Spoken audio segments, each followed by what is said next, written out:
ریاست کرناٹکا کے دارالحکومت بنگلور میں بارش کے دوران عمارت منہدم 17 افراد ملبے میں پھنس گئے۔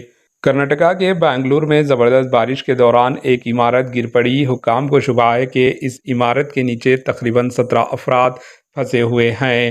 حکام کی جانب سے بچاؤ اور راحت کاری ریسکیو آپریشن انجام دیتے ہوئے اب تک 3 افراد کو ملبے سے باہر نکالنے میں کامیابی حاصل کی گئی، جبکہ دیگر کو بچانے کے لیے کوششیں جاری ہیں۔ بنگلور کے باپو سلپیا علاقے میں آج ساپہر بارش کے دوران یہ حادثہ پیش آیا۔ فائر بریگیڈ اور ایمرجنسی کی ٹیمیں مسلسل بچاؤ، راحت، ریسکیو کاری کا کام انجام دے رہی ہے۔ عمارت کی پوری طرح سے منہدم ٹوٹنے کی وجہ سے شبہ کیا جاتا ہے کہ بعض افراد کی موت ہو گئی۔ مزید تفصیلات کا انتظار ہے۔ Bureau report, AHN news. AHN news کو لائک کریں، شیئر کریں اور سبسکرائب کرنا نہ بھولیں۔